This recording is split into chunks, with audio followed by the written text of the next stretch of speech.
Askarov to San Jose. They complete the trade with the Predators to get the number one goalie prospect in the NHL. Charlie is so ready to just be like, can this be over now? No, it won't be over until the Flyers add somebody. That's it. The beatings will continue until morale improves. Exactly. If Danny wants me to stop, he knows what he can do. Go get literally anybody. I'm not saying he needs to do it right now. I am saying he needs to do it at some point. I realize maybe the Flyers have their goalie plan. And listen, you made a great point the last time we talked about this. All right, yeah, the Predators are this team that constantly finds these goalies and defensemen.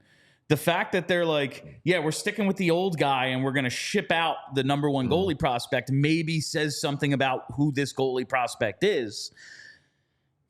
But the fact is, San Jose is a rebuilding team, much like the Flyers. Unlike the Flyers, they are bottoming out. Yeah, they're doing it a different way. They were not an NHL team last year, despite the result of the first meeting between the Sharks and Flyers. Something I may never get over. Yeah. My Stanley Cup last year. It was a good one. That was the early season highlight, I would say, of PHLY Flyers. Like, I just lost my shit in that post. You sure did. Anyway, they lost to a winless team. It makes sense. They were the first. It was the most predictable thing of all time, but it was still very avoidable. Anyway, the Sharks are a rebuilding team.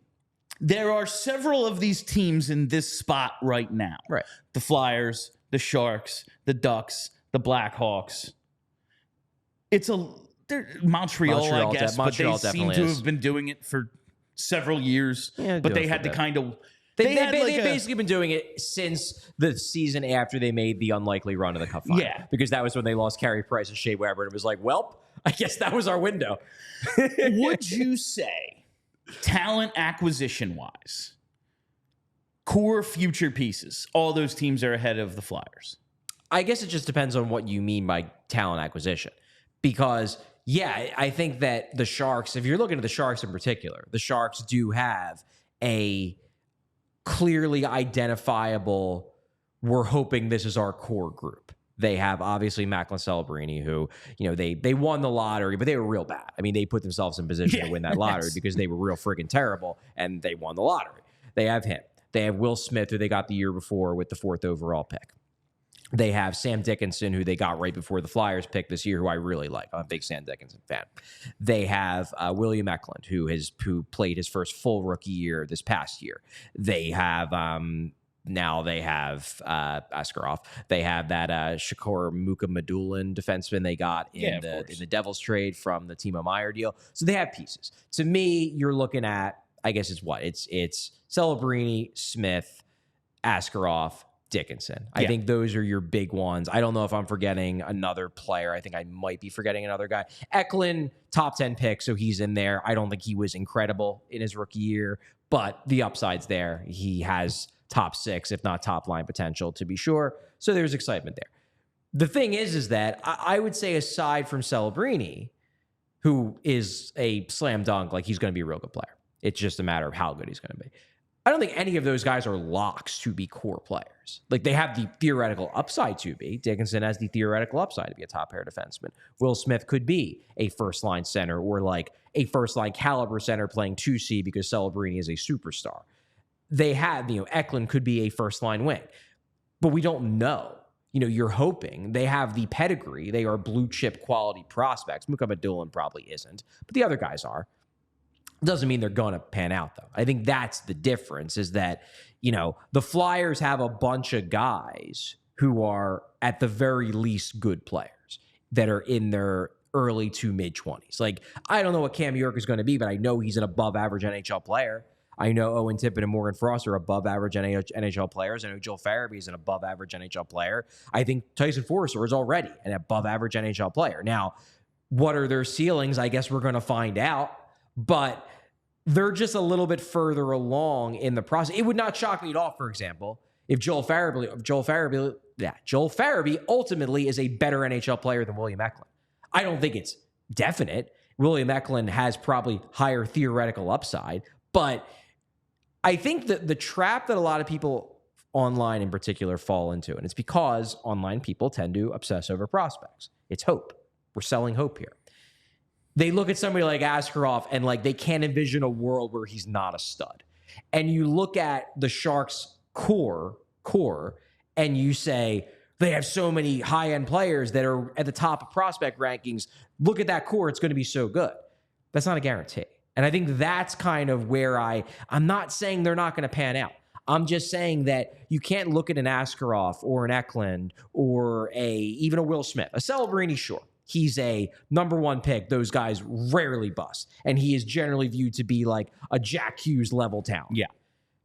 The guys that are a tier below, though, they do underwhelm sometimes. So, yes, in theory, you look at the Sharks and you say, yeah, they have a core of theoretical blue chippers that the Flyers, aside from Michkov, probably don't have. But I don't think it's a guarantee that any of those guys end up being true NHL blue chippers. They could be, but it's not a guarantee. I think, and it's a trap we fall. Like, I look at so many of the Flyers pieces, especially at forward, and I like a lot of what they have. Mm-hmm. But I liked Wayne Simmons, Braden Shen, that crop of guys. And it wasn't good enough. Mm-hmm. And we had Claude Giroux, who, whether you want to put him in the superstar tier or that next, he was good enough to be at least 1A, 1B best player in a cup team. Oh, yeah. Maybe he wasn't Absolutely. Crosby because fucking nobody is. Yeah. But I think maybe if you had Giroux and another Giroux, you're well on your way to assembling a Stanley Cup team. I personally think Giroux was very much, in terms of on ice, I guess if you want to argue that he has this mystical captaincy, but I think he's on par with Taves. I really do. Yeah. I think they were in the same tier of quality of player. It's just that Taves won cups and Giroux did.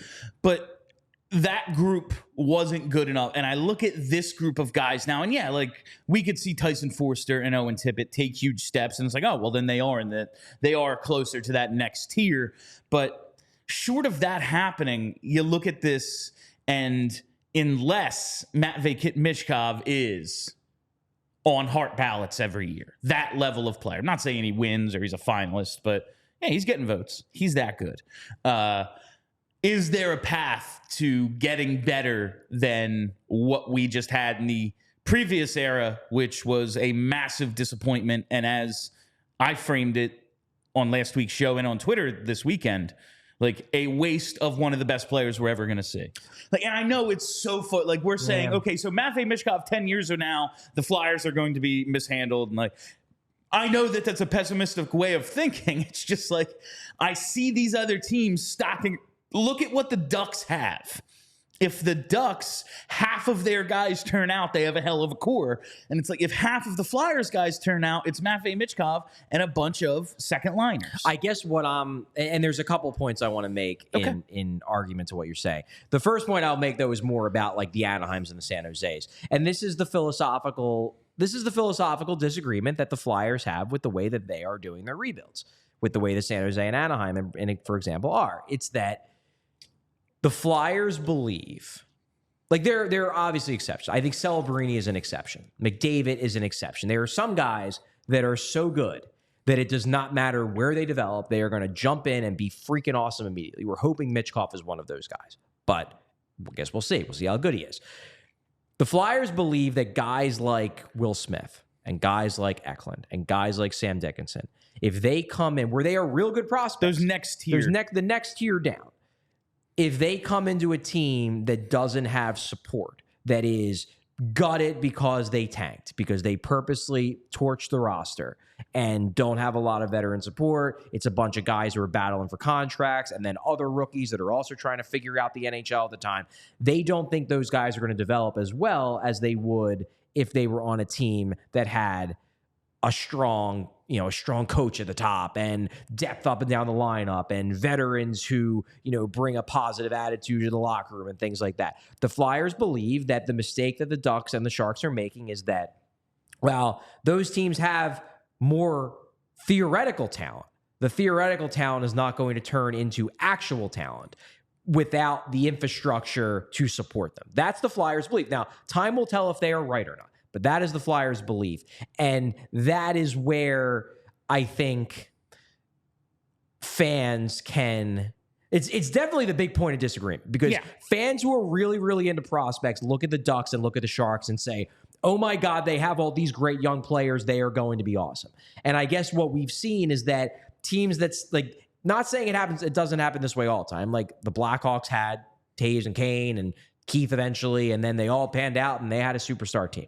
But there are a lot of teams where 4 years before it didn't work, you looked at their prospect pipeline and you're like, oh man, they have 6 blue chip guys. There's their future core. And then, Ristolainen stinks, and Eichel gets into an argument with them about injuries, and Reiner gets traded and is better elsewhere. And then suddenly all those blue chippers don't actually work out because the organization was a fucking shit show. That's what, in theory, like, you can't rule out the possibility that that's how this plays out in San Jose just because they have all these shiny new toys. Like, that might not work because, not even because the players are bad, but because they're not properly developed, because the organization isn't good enough to take advantage of them. That's where the Flyers are coming from with their plan. And I gather that a lot of people on social media in particular who love thinking that, like, oh, well, he's the 6th best prospect, that means he's definitely going to be a stud. It's not necessarily how it works, especially if you're entering into an organization that doesn't have the infrastructure. Again, that's the way the Flyers are looking at it.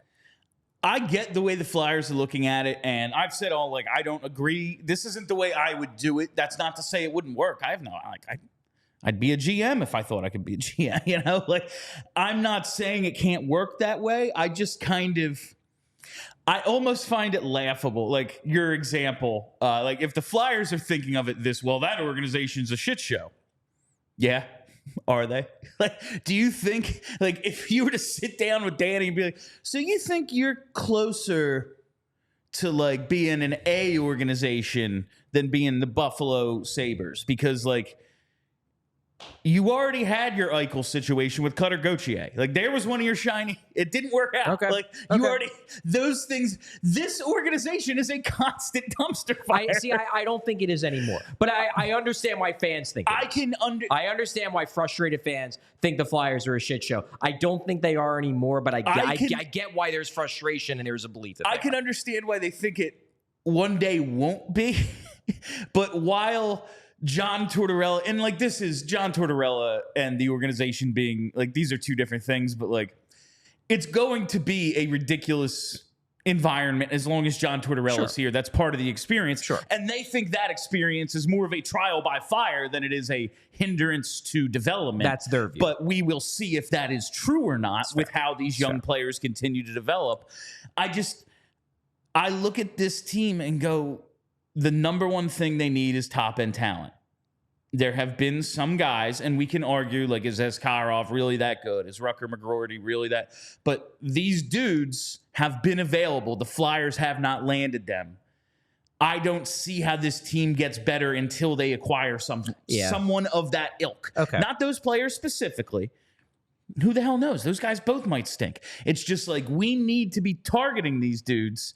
We're not. How do we get better? I just get the sense, and this is something that I've been thinking about a lot, and it's hard for me. It's been hard for me to figure out a way to articulate it, and I think I figured out a way to articulate it.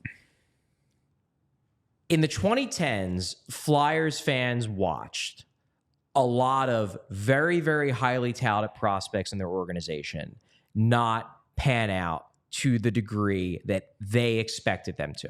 These were guys that were universally, the Flyers for 2 years were rated the top prospect pool in the league, or at least top 5.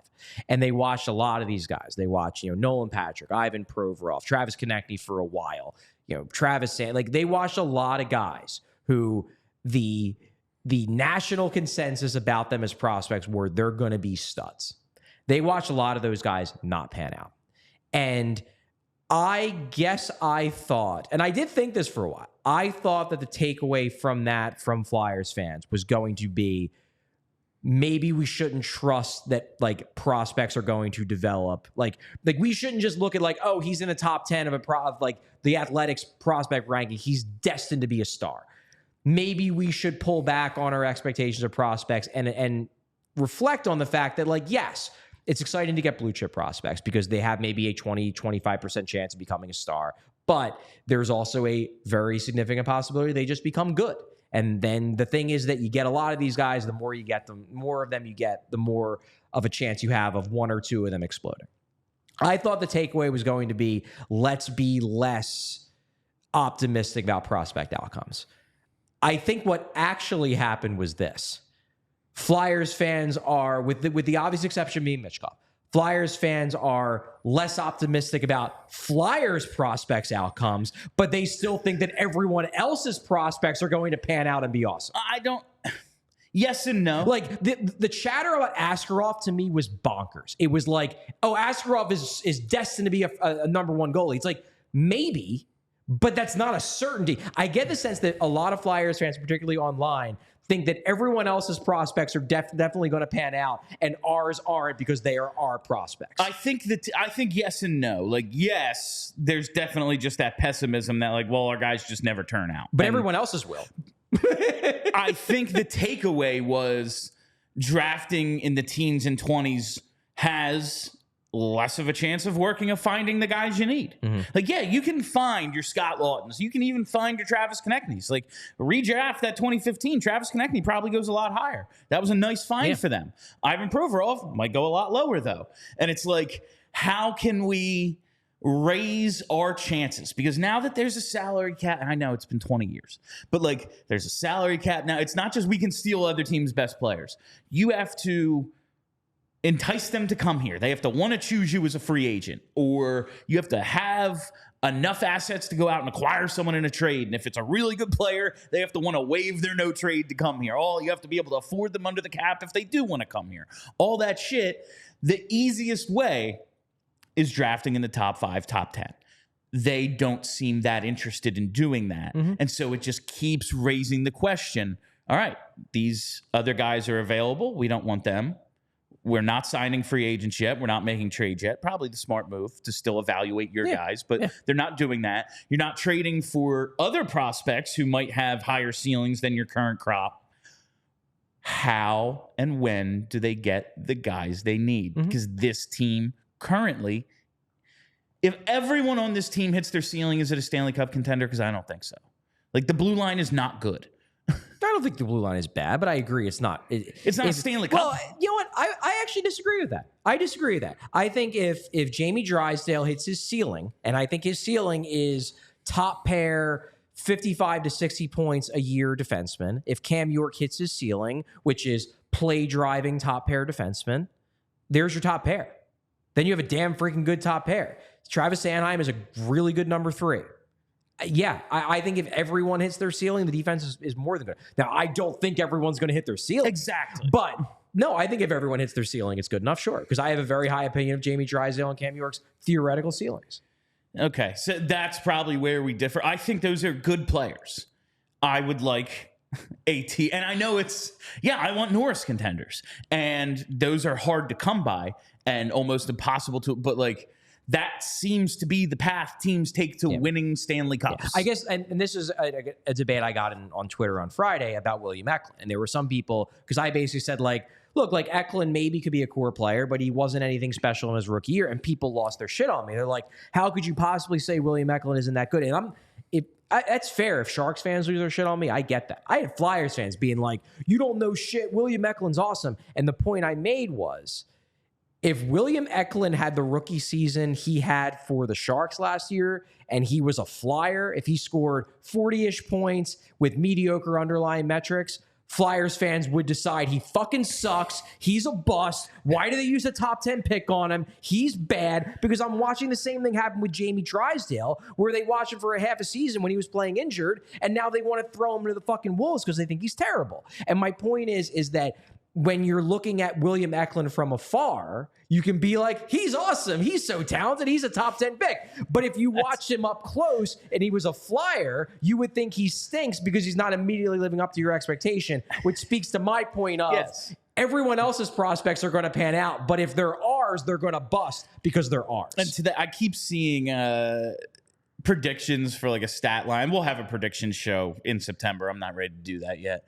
But I just keep seeing like, specifically Mishkov predictions, whether it's like Mertidis or people on Twitter, whatever it is. And all people I like. I really don't follow anyone I don't like. And it's like in the 40-ish range of points. Mm-hmm. I'm like, oh, that's going to be a real disappointment. Mm-hmm. And not even like, oh, I'm going to turn on him. I'll think it's like, yeah, man, if he has 44 points, I'm going to be like, what the fuck? Like, we need considerably more than that, you know? And it's not, like, is that even fair? Probably not, because he's coming over. It's his first year in the country. Like, I get all that stuff. It's just like, we need you to hit so badly. Oh, yeah. Scoring 60 points instead of 46 is going to change my opinion. Like, that's a big gap right there, you know? I don't need him to be a point a game guy. It would be nice. But, like, yeah, man, if it's in the 40s, that's going to be a big disappointment. And it's just like, okay, so that's another one of, yeah, maybe not quite as good as I was hoping. But taking this back to the original debate, I guess my point is that I like what the Sharks are doing. I think they have built themselves a really intriguing, going to be fun to follow from afar, theoretical core. And it very well could work. I just think that Flyers fans, really hockey fans in general, but Flyers fans specifically, because this is just a very big topic of conversation and big point of debate right now, because the Flyers are also going through a rebuild that they are doing differently than those teams. You can fall into the trap of looking at that core and becoming convinced, certain that every one of those guys is going to hit their ceilings and they're going to be awesome and that's going to be their future core. It is not nearly as certain. I think if there's one consistent theme of me on this show, it's be less certain. Be less certain about everything. Everything happen. Like, if you are looking at what might happen, think in terms of probabilities, not in terms of certainties. And then articulate your opinions in terms of, and this isn't directed to you necessarily, this is directed at the fan base. Express your opinions in terms of likelihood probabilities. You don't have to be like, well, there's a 20% chance there, but like, think of it in that way, rather than, I know for certain Jamie Drysdale sucks, or I know for certain Joel Farabee's never going to get any better, or I know for certain that Will Smith is going to be a star because I like him. Like, there are no certainties. There's only probabilities. And I think that people look at the Anaheim prospect pool from afar and the San Jose prospect pool from afar, and they assume that all of those guys are going to hit. They cut those guys the benefit of the doubt in a way that they don't cut the Flyers any bit of the benefit of the doubt whatsoever. And I'm not saying that the Flyers plan is destined to work. What I am saying is that it could work. And what I'm saying is that Flyers fans look at the Sharks and the Ducks and they say that is destined to work, when in reality, their plans aren't destined to work either. It could work, just like the Flyers plan could work. And we can quibble on which is more likely to work. But I don't like the framing of, oh my God, look at the Sharks, they're going to be so good. They might be, they might not be.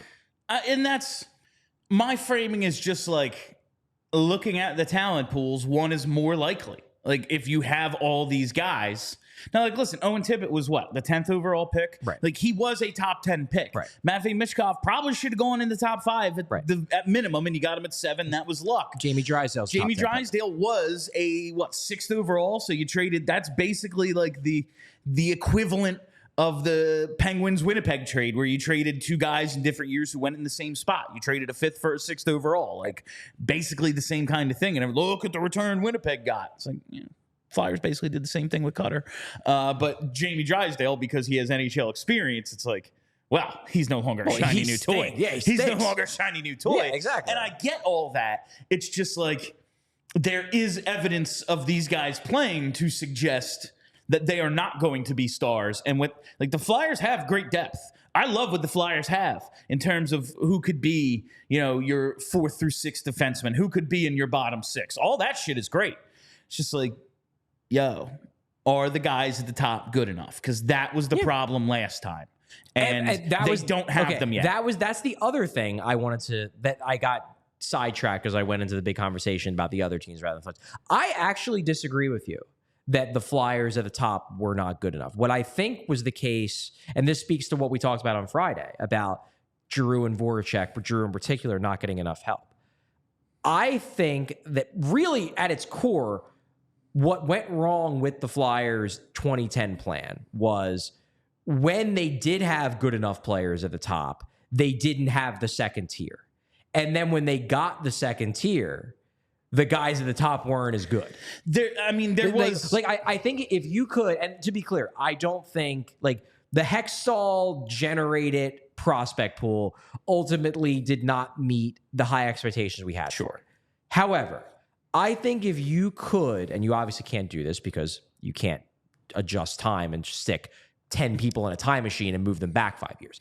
But I think if you took let's say like the Hextall generated like second core of Konechny, Provorov, Hart before the legal stuff, Sanheim, that whole actually good depth, Farabee those first couple years, the guys who were on the team with Giroux and Voracek when they were still good but not as good as they used to be. If you could take that supporting cast and put them on the 2012, 2013, 2014 Flyers, I think that team is a cup contender because I think the star players, Giroux, Voracek, Simmons, were good enough to be star players on a cup contender. They just had zero help. Then Hextall did get the help, but that help was only going to be good enough if those guys were still as good as they were when they were 24.